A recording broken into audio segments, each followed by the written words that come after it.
Okay.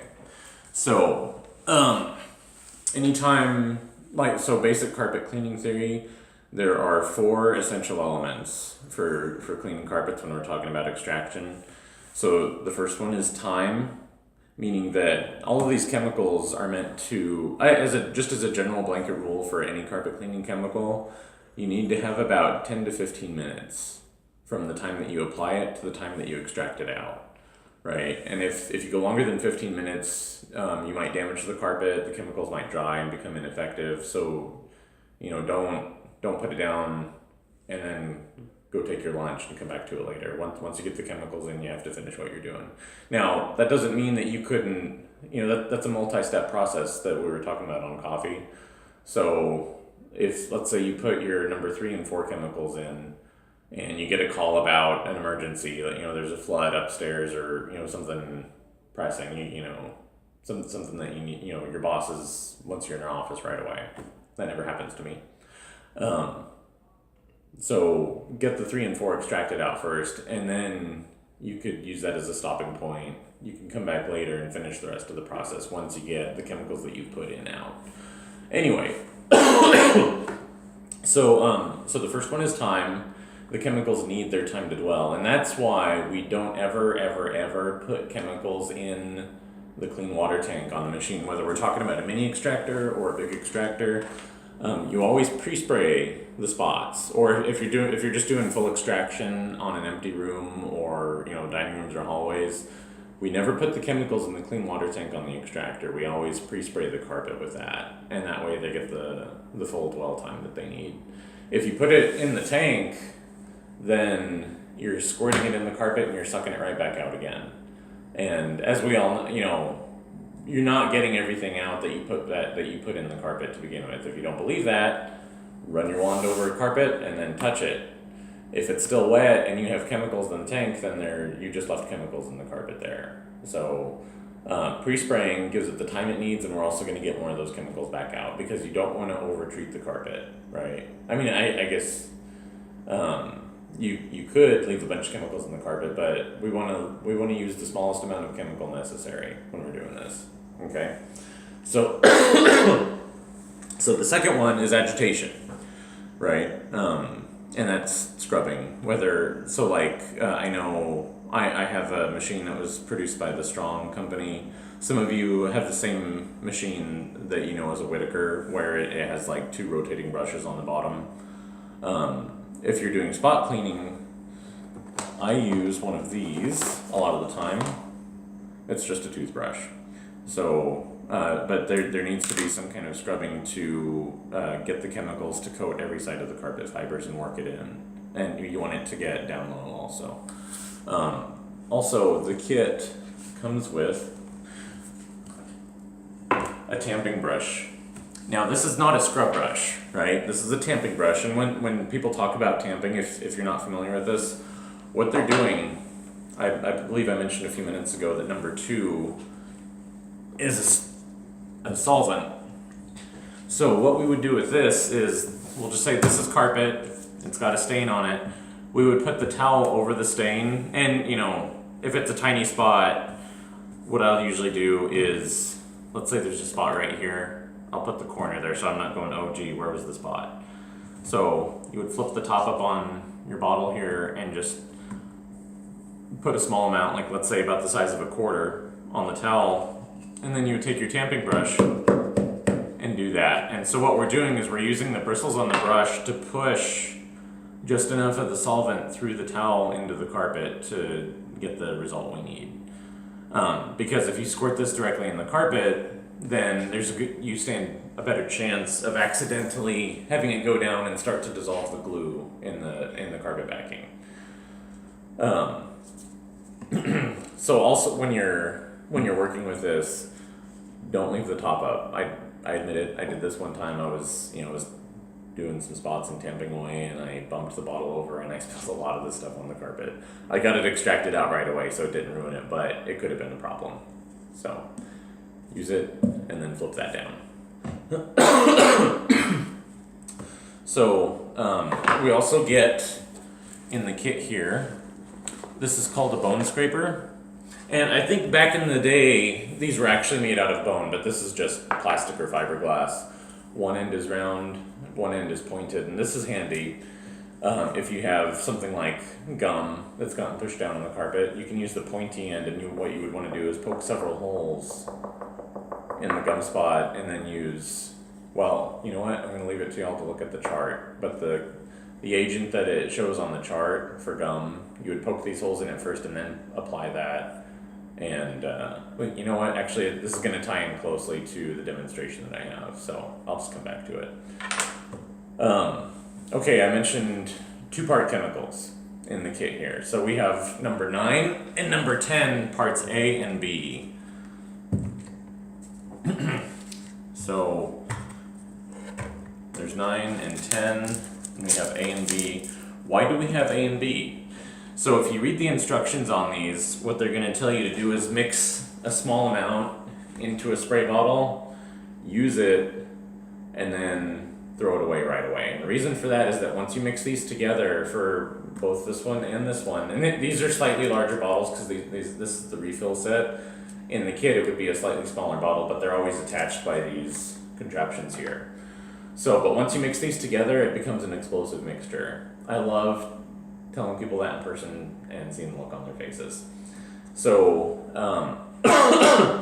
I don't know how long it takes because I've never tempted fate by trying that. And I don't mean it's not like a big dramatic Hollywood fireball, but it will burst the container. If you're standing by it and it does that and gets in your eyes, you're going to have a really lousy day. Some people can't even stand to be around these in the same room when these are used.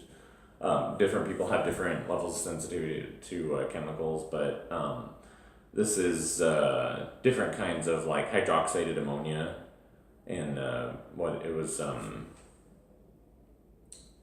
a type of sulfonic acid on this one, I want to say, and this one is the hydroxylated ammonia.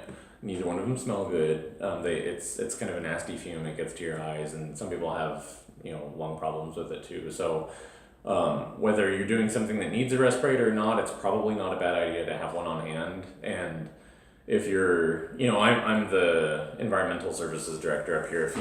I'm pretty much right now the only person who does this because I have a background in it, and nobody else in the building knows anything about it and has really had time to study it.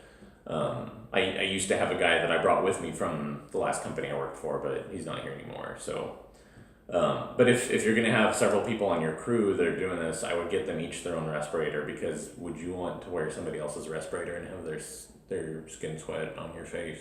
No, you would not. So, so you can do that as the directions say, but the better way to do it is to buy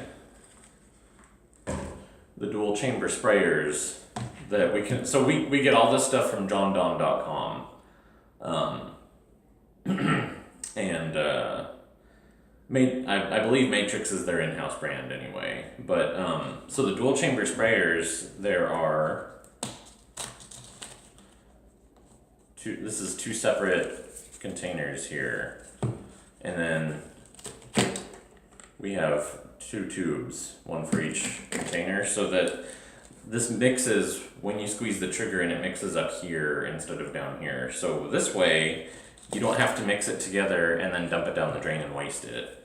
It's just a lot safer, and then you can't forget that you mixed it and have it burst and get in somebody's eyes or anything like that. So if you're gonna have this kit at all, I would definitely get these. I think they're like $6 or $7 a piece, and it's totally worth it. They have the spray and the stream setting. The only thing, because you have 2 separate hoses going down, if you do this, sometimes you run the risk of only having one chemical.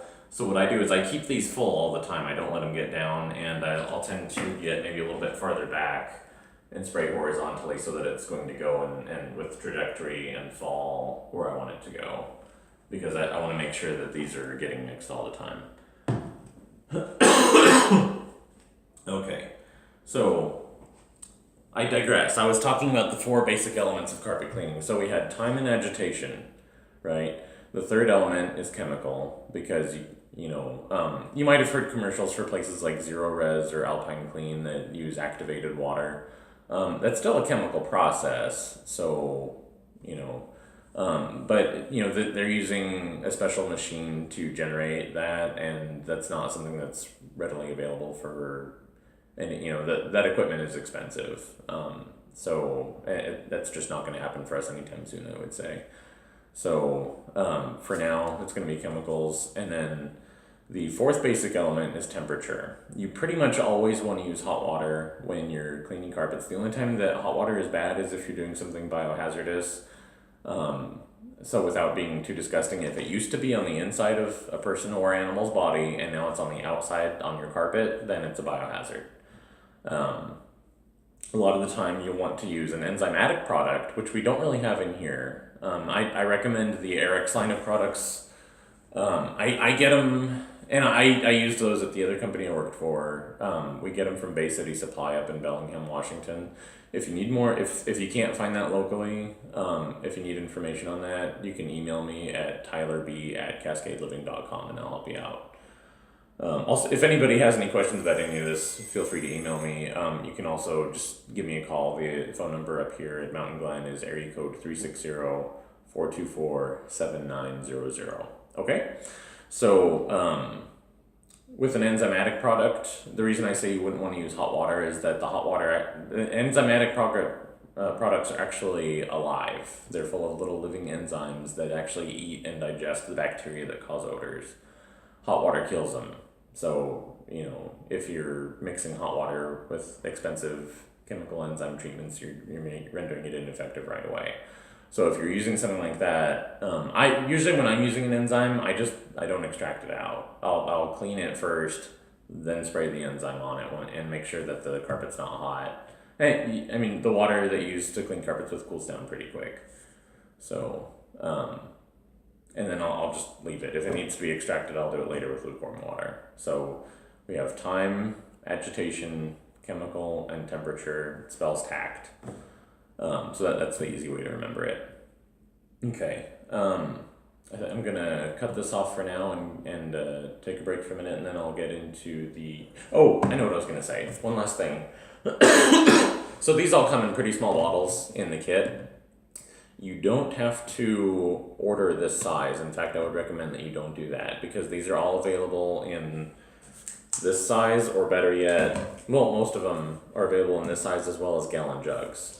The 9 and 10 this is the biggest I can get those in. But all of the other chemicals that come in this size bottle you can get by the gallon, and it's a lot more affordable that way. It's more cost effective.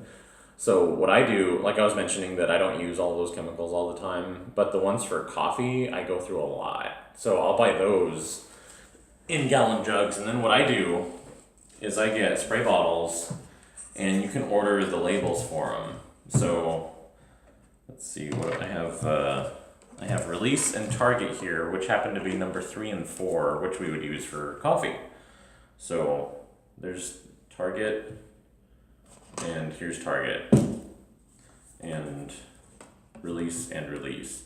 So if you're gonna fill up an aftermarket spray bottle, you want to make sure and get a label for it, because if you have your state survey comes through, or if L&I comes in to do an inspection, they love unlabeled spray bottles. They will cite you for that, and you could get a fine for it. So you always want to make sure you have that. Okay, now I'm going to cut this off and we'll get into the actual demonstration.